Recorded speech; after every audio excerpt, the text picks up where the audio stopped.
deposits. Let's continue the conversation. Our next guest says the Fed tightening cycle is over, not paused, finished. We'll see what that means. Former PIMCO chief economist Paul McCulley, now an adjunct professor at Georgetown University. So you think, what, they're not going to go next week as a rate hike? I think they will be on hold next week, which will be called a pause for a lot of good reasons. And I think in the fullness of time, it will prove to be the end of the tightening cycle. And the next move later in the year, very late in the year possibly, we will see a cut. So I think this tightening cycle is over. The Fed is sufficiently restrictive in light of the new shock that is tightening financial conditions on Main Street, not just Wall Street. I get that argument, Paul, but look, this is a Fed that does not want to be behind the curve on inflation. They already were at the beginning of this whole thing, and they really want it to come down, and it has not come down that much, and we still have indications the core CPI, even today, came in hotter than expected. So how can they give up that fight?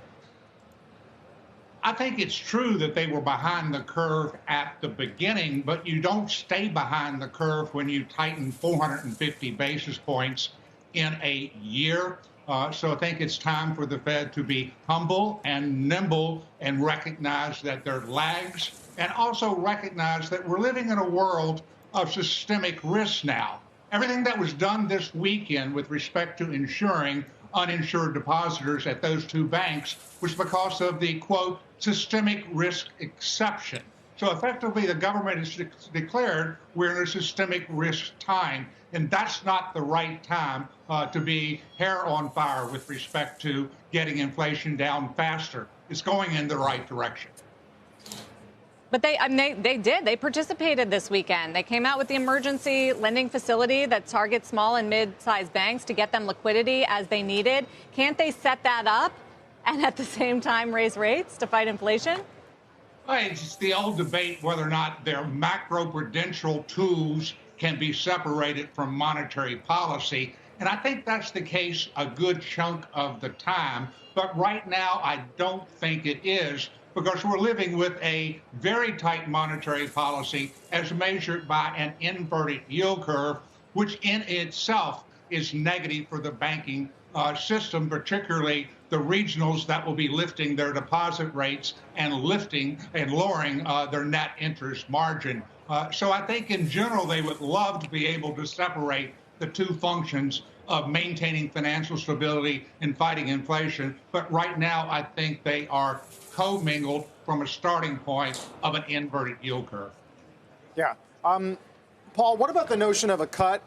We do have some desks calling for it. There's a great chart out of Deutsche today that looks at where first cuts came relative to history when, on inflation and unemployment. We've never had a cut at 3.6.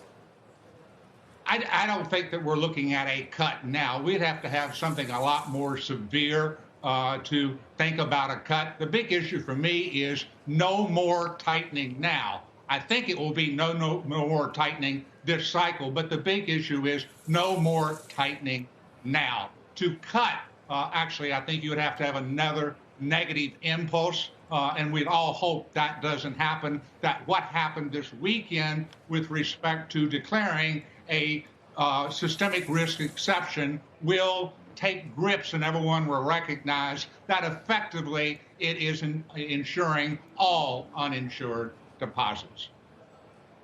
I don't know, Paul. I think if they pause, it'll send a signal that they're more worried about the financial system and the risks around this than maybe they need to be.